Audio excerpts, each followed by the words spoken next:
COVID Watch Weekend. Review ng mga nagaganap sa nakaraang linggo sa ating laban kontra COVID-19. Pagkilala sa mga frontliners, talakayan sa iba't ibang issue kaugnay ng pandemya at pagtunghay sa sinasabi ng Biblia sa nararanasan nating krisis. COVID Watch Weekend. Magandang araw para sa panibagong edisyon ng COVID Watch Weekend. Ito si Heidi Bernardo Sampang. Sa ating balitang COVID Watch, ang pagpa-plateau ng mga kaso ng COVID-19 sa bansa, ang inilabas na bagong WHO guidelines laban sa COVID-19 at ang paliwanag patungkol dito ng isang eksperto. Ang kahandaan ng Pilipinas sa pag-aalis ng COVID-19 bilang isang global public health emergency at ang mababa pa ring bilang ng mga nagpapabooster sa bansa kumpara sa target ng Health Department. May bago rin tayong Frontliner of the Week na ipakikilala ni Joy Kawayan Combatier. Nariyan din ang ating special report, ang ating inaabangan din na devotional talk mula kay Kuya Dan Andrew Cura.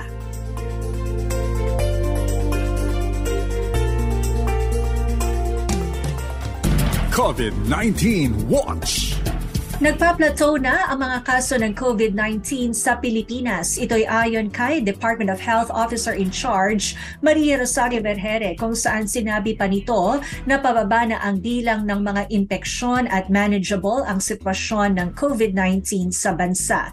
Gayunman, may mga lugar pa rin anyang nakapagtala ng bahagyang pagtaas ng mga kaso. Paliwanag ni Vergere, ito'y dahil sa bababang bilang ng mga nakalaang kama para sa mga pasyenteng may COVID. Sa kabila nito, tiniyak ng opisyal sa publiko na patuloy ang pagbulusok ng positivity rate ng karamihan sa mga lugar sa bansa. Ipinaliwanag ni infectious diseases expert Dr. Ron Jean Solante ang inilabas na guidelines ng World Health Organization. Kaugnay ito ng posibilidad na alisin na bilang isang global public health emergency ang COVID-19 ng World Health Organization. Kasama rito ang pagsusuot ng face mask ng mga immunocompromised at sa mga pampublikong lugar. Mas pinababang 10-day quarantine sa mga may sintomas at 4 days kapag nagdegatibo sa nasabing sakit. Kinakailangan din anya ang pagiging available na mga antiviral agent katulad ng Paxlovid para sa mga severe COVID patients. Sinabi pa ni Dr. Solante na naaayon ito sa kanilang inilalabas na health advisory. Samantala, handa ang Pilipinas sa posibilidad na pag-aalis sa COVID-19 bilang isang global public health emergency status. Kasunod ito ng inaasahang pagpupulong ng World Health Organization sa Enero 27. Sinabi ni Health OIC Maria Rosario Vergere na ito ay dahil sa bumubuting sitwasyon sa loob ng bansa. Posible rin anyang mapalawig ang state of calamity ng dahil sa pandemya. Sa kabila nito, magpapatuloy naman ang pagtugon ng DOH sa COVID, partikular ang pagbabakuna. Naniniwala rin si Vergere na hindi matutulad ang Pilipinas sa China na kasalukuyang may mataas na mga kaso ng COVID-19. Nasa 21.2 milyon o 27% pa lamang sa populasyon ng mga kwalipikadong Pilipino ang naturukan ng booster shot. Ayon kay Health OIC Maria Rosario Vergere, malayong-malayo ito sa 73.8 milyon na mga Pilipinong nabakunahan na laban sa COVID. Gayunman, ayon sa DOH, tumaas ito mula sa 23% noong nakaraang taon. Ayon pa kay Vergere, maaring makapagpabakuna ang mga Pilipino sa primary care facilities, mga ospital at vaccination sites ng mga LGU. Samantala, lumabas sa isang pag-aaral ng Moderna na mabisa ang kanilang anti-respiratory syncytial vaccine o SRV vaccine ng 83.7%. Ayon pa sa DOH, patuloy ang kanilang pakikipag-ugnayan sa manufacturer ng bivalent vaccine at tiniyak ng ahensya na ipaaalam nila sa publiko sakaling dumating na ito sa bansa.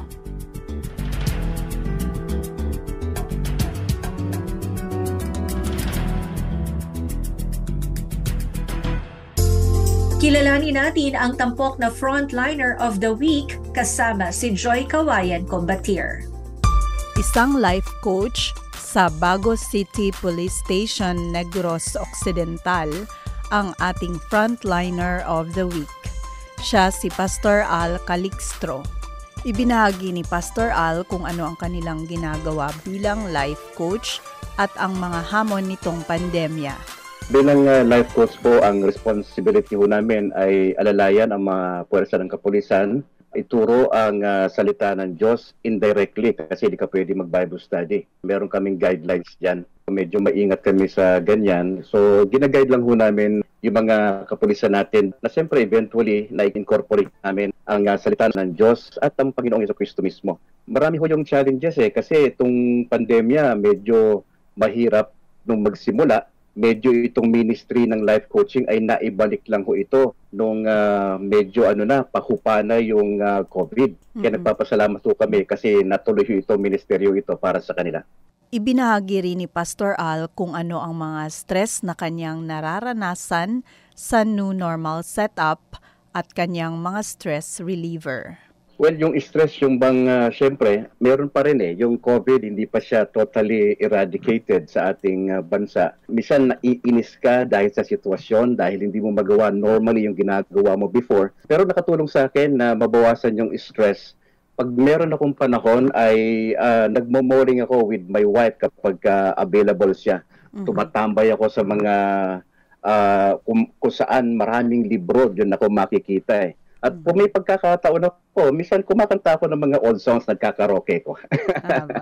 Isa ring trainer at facilitator ng World Teach Ministries Philippines at host ng Kainos Live Online, ang ating frontliner of the week. Ibinahagi ni Pastor Al ang blessing ng technology kung saan tuloy-tuloy pa rin ang kanilang mga ginagawa sa pamamagitan ng online training. Medyo matinding hamon sa World Teach kasi dumaan din kami sa mga masusing pagsasanay under sa leadership ni Dr. Hill Balignasay, ang ating pinaka-regional director dito sa Asia. Nakatulong ho yun para at least makatulong tayo sa mga kapatiran. Ito po bukas sa lahat ng mga denominations. Ipasa namin yung mga biblical principles online, po pwede rin ho sa face-to-face. Sa ngayon ho kasi mostly ay online muna kasi medyo hindi pa ganon sa face-to-face pero majority ng ministry ko with World Teach ay online. Well, ang adjustment hindi naman ganon kahirap kasi parang nasanay na lang din ho kasi I have to cope up Pag hindi ka kasi sumabay sa takbo ng sitwasyon ngayon kasi online karamihan yun ang sikat na paraan ng pagmiministeryo. Madali namang nakaka-cope up, kailangan mo lang talagang sabayan yung trend sa ngayon. Nakita rin ng ating pastor frontliner ang positibong dulot ng new normal. Well, ang positive side itong new normal na to, nagiging yung bang adaptability, mas napagbubuti mo pa. Kasi tayo mga Pilipino, maski anong krisis dumaan sa ating buhay kaya natin mabilis tayo maka-adapt sa bagong sitwasyon. Palagay ko yung natututo kang maging flexible, yung nakita ko sa yung positive side nitong naidulot nitong COVID na ito at yung stress na nangyayari, ay importante lang ito na talagang marunong kang flexible ka. May mahalagang lessons na gustong ibahagi sa bawat isa ang ating life coach. Ilang bagay lang yung lesson learned ko personally rito.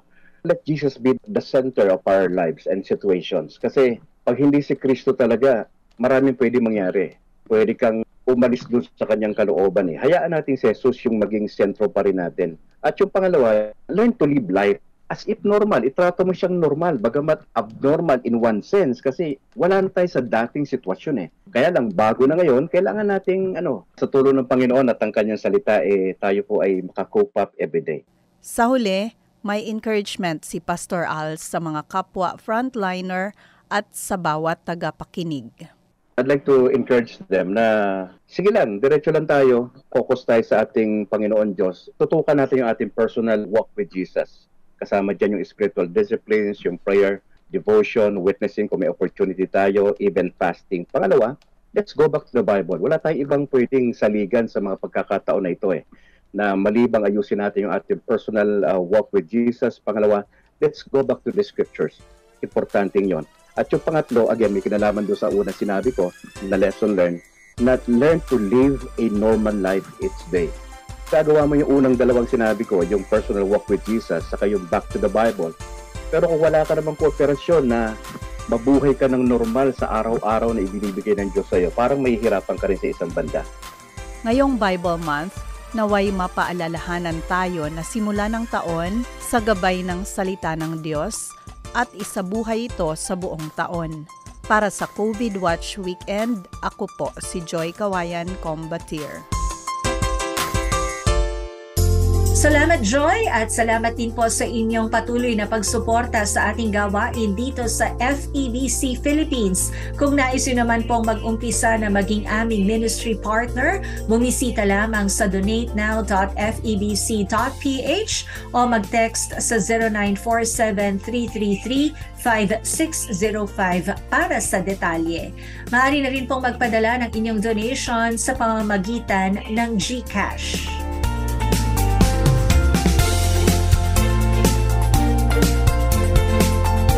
Sa pagkakataong ito, ating bigyang daan ang isang special report patungkol pa rin sa ating kinakaharap na COVID-19 pandemic. Nang magsimulang kumalat ang COVID-19 sa buong mundo, ay kasabay nitong kumalat ang isa pang uri ng pandemya. Ito ay ang infodemic. Ang infodemic ay ang pagkalat ng mga maling impormasyon tungkol sa isang issue, kadalasang may kinalaman sa public health, online at offline. At ito ay humahadlang sa public health response ng isang bansa at ng buong mundo, partikular na sa COVID-19. Mahalaga para sa mga public health expert na maipakalat ang mga tamang impormasyon tungkol dito sa social media at iba pang media institutions. Ngunit naging mahirap ito dahil sa infodemic. Dahil sa mga maling impormasyon, maraming hindi nagpapatest o hindi naniniwala sa pagpapabakuna. Maraming hindi sumusunod sa public health standards o kaya naman ay hindi nagpapagamot. Kaya naman mahalagang matugunan din ang infodemic kasabay ng pagtugon sa COVID-19 dahil ang infodemic ay nagdudulot din ng panganib sa ating buhay. Bukod dito, nagbubunga rin ang misinformation ng hate speech, conflict at violence, katulad na lang ng pagtaas ng anti-Asian sentiment sa kanluran dahil sa mga maling impormasyong nakikita online. Pero paano nga ba matutugunan ang infodemic? Sa mataas na level, nangangailangan ito ng pagkilos ng mga bansa para palakasin pa ang pagpapakalat ng tamang impormasyon sa halip na panggalingan ng mga mali at nakalilitong impormasyon. Sa media naman, nangangailangan ito ng masusing pag-aaral sa mga impormasyong lumalabas bago i-report, hindi scoop culture kundi accuracy at katotohanan. At sa mga individual naman, may mga hakbang na maaaring gawin upang hindi mabiktima ng infodemic. Una, kung may matanggap na bagong impormasyon, ulat o online link, pag-aralan ang pinanggalingan ng impormasyong ito. Tingnan kung ang website o social media account na ibinahagi sa iyo ay lehitimo o peke. Basahing mabuti ang nakalagay na impormasyon sa website o sa social media account. Kadalasan, ang mga lehitimong organisasyon ay kumpleto ang impormasyon tungkol sa pagkakakilanlan nila. Ikalawa, huwag lamang headlines ang basahin. Ang mga headlines ay sadyang isinusulat para makuha ang atensyon mo. Pero minsan ay misleading ang pagkakasulat nito. Kaya't hanggat maaari, basahin ang buong artikulo para ma-verify ang buong ulat at impormasyon. Ikatlo, kilalanin ang nagsulat nito. Totoong tao ba ang nakakredit na nagsulat? Alamin din kung eksperto ba siya sa larangan niya. Ikaapat, i-check ang date ng isang artikulo o impormasyon. Kadalasan ay ginagamit ng mga troll ang mga lumang artikulo para magkalat ng misinformation. Maaaring ang mga nababasa mo ay noong nakaraang dekada pa unang naipost at outdated na. Ikalima, suriin ang mga supporting evidence. Huwag umasa sa iisang source lamang. Isang madaling tip para malaman kung lehitimo ang isang istorya ay kung mababasa mo rin ito sa iba pang mapagkakatiwalaang source. Ika-anim, suriin ang sariling bias. Minsan ay nagiging interesado tayo sa isang headline dahil sa sarili nating paniniwala. Baka naman against or pro tayo sa isang tao o ideolohiya, kaya binabasa natin ang lahat ng tungkol doon nang walang ginagawang pagsusuri. At ikapito, gumamit ng mga fact-checker. Maraming organisasyon na ngayon na ang aktibong kumikilos para itama ang mga maling impormasyong kumakalat, lalo na sa internet. Halimbawa na lamang nito ang International Fact-Checking Network. Ang pagkalat ng mga maling impormasyon ay katulad din ng pagkalat ng mga virus. Mula sa isang source, ito ay ibinabahagi sa iba, tapos ay maipapakalat na hanggang makarating sa marami. Kung makakatanggap ng anumang impormasyon, mag-pause muna bago ito i-share at suriing mabuti ang nakikita, napapanood, naririnig at nababasa. Kung ito ay tama, ipakalat sa iba. Ngunit kung ito ay mali, huwag mo nang i-share pa at sa halip ay itama mo ang taong nag-share nito sa iyo. Para sa FEBC News, ako po si Mari Boyles Aragona.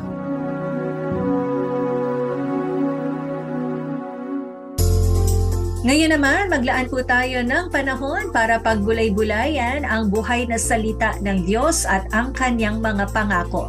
Makakasama natin si Kuya Dan Andrew Cura.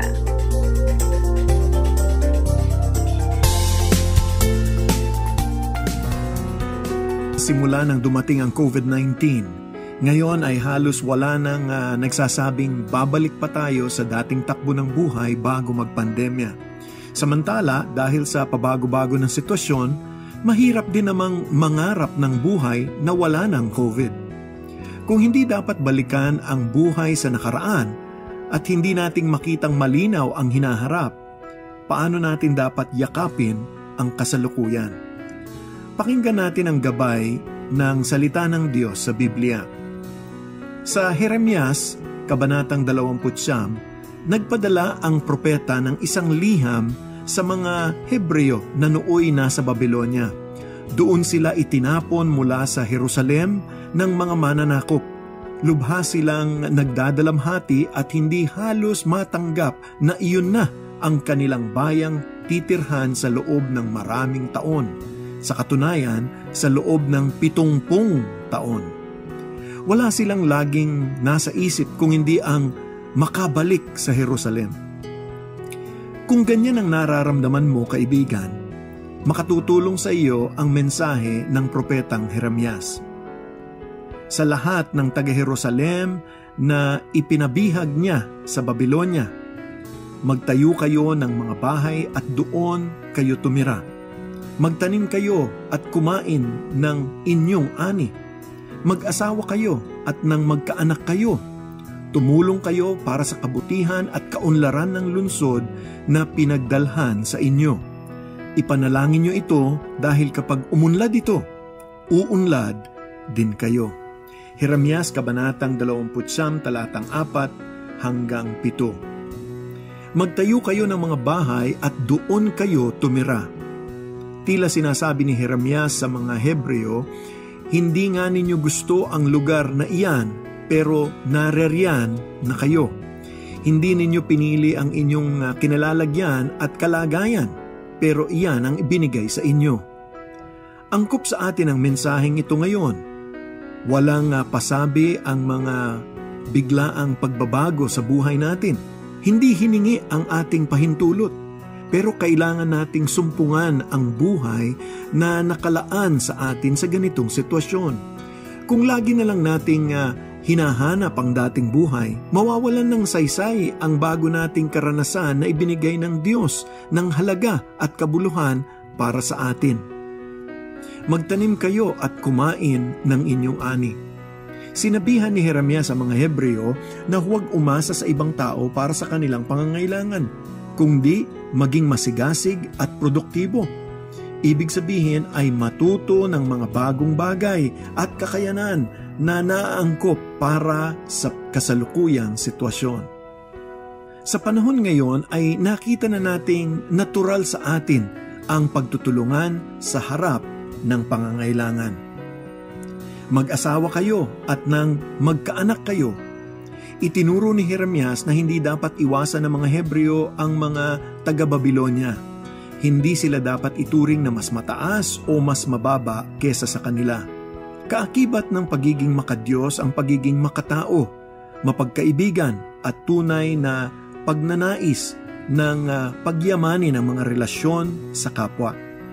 Itinakda ng Diyos ang bawat taong makakasalamuha natin sa buhay, lalo na sa mahirap na panahon tulad ng ating dinaraanan ngayon. Tumulong kayo para sa kabutihan at kaunlaran ng lungsod na pinagdalhan sa inyo. Ang mahigpit na payo ni Jeremias sa mga Hebreo ay lumago sila kung saan sila itinanim. Dagdag pa ng propeta, ipanalangin nyo ito dahil kapag umunlad ito, uunlad din kayo.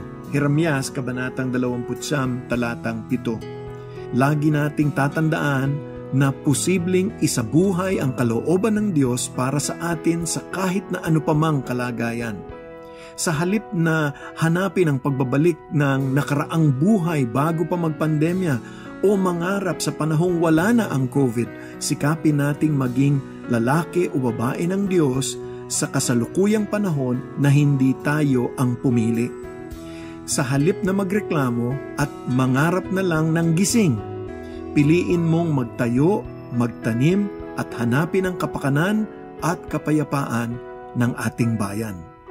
Tanggapin natin na maraming itinuro ng Diyos sa pamamagitan ng krisis na ito.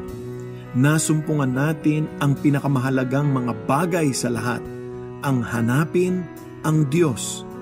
At ang pangako niya ay ganito, kung lalapit kayo sa akin ng buong puso, tutulungan ko kayo. Jeremias, Kabanatang 29, Talatang 13. Ama naming Diyos, maraming salamat na naman sa paalala na kayo ang dapat naming bigyang pansin. Kayo ang dapat naming hanapin. Salamat Panginoon sa mga naituro nyo na sa amin sa kalagitnaan ng paghihirap at pagsubok na ito. Ang aming dalangin o Diyos na kami ay matuto at matutong lumakad na kasama kayo at kasama ang aming mga kapwa-tao upang magtulong-tulong kami sa aming pag-angat muli sa likod ng mga pagsubok na ito. Salamat o Diyos sa iyong pangako na kung kami ay lalapit, kayo ay tutulong. Sa ngalan ni Jesus. Amen.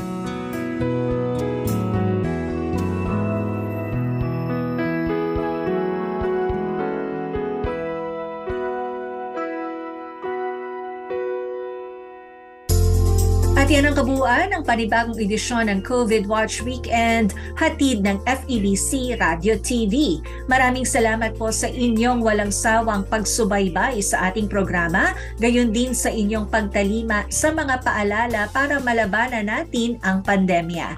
Sa pangalan ng ating buong pangkat, ako po ang iyong nakasama, Heidi Bernardo Sampang, nagpapaalala, basta't laging handa at sama-sama sa kanyang lakas, kaya natin to. Subaybayan ang COVID Watch Weekend, linggo-linggo para sa napapanahong impormasyon at pananaw sa pagharap ng bayan sa krisis ng COVID. Para sa inyong mga komento at tanong, sundan ang mga Facebook page ng FEBC Philippines.